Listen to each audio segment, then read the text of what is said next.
let's modify the behavior of this loop so that you can actually count backwards, but also do a bit more useful work. Now, remember this first section here, right, separated by semicolons, right? This will be our starting condition. So we want to start, let's say, I at 20, right?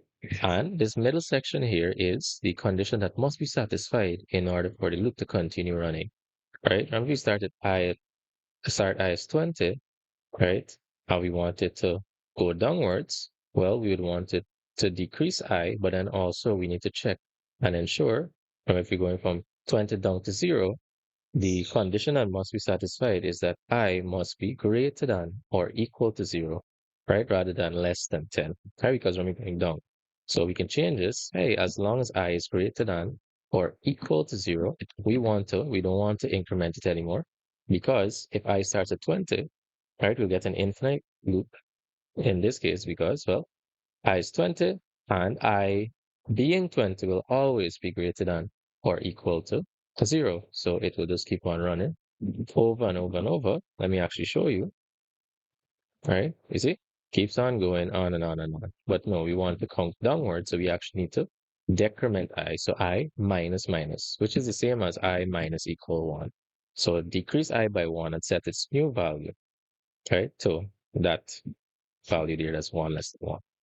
Then, well, the current value, right? We can say, so let's save it, run it.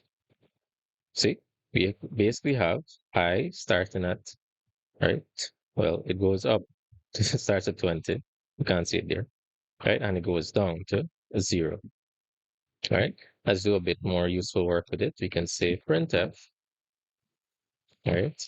From all this here, everything that's in between these two curly braces is actually governed by the for loop. So you can say I divided, right, by, we can say 5, right? Let's put a percent %d, right, for I, to swap with I.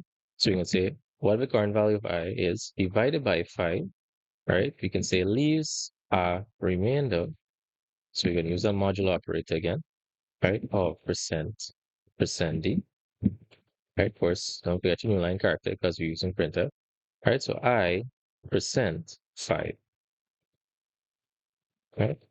So, well, if in the case of 20 divided by 5, you should get the remainder of 0. And then 19 divided by 5, you should get the remainder of 4.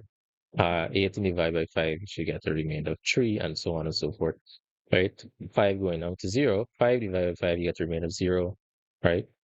4 divided by 5, you get the remainder of, 4 because it's 0 and 4 remainder, right? 3 divided by 5, 3, 2, 1.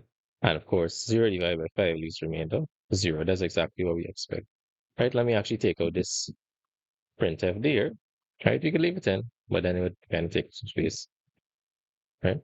I see. As we predicted, 5 divided by 5 leaves remainder of 0, right? 4 divided by 5 leaves remainder of 4. 3 divided by 5 leaves a remainder of 3, and so on and so forth, right? So that works as expected.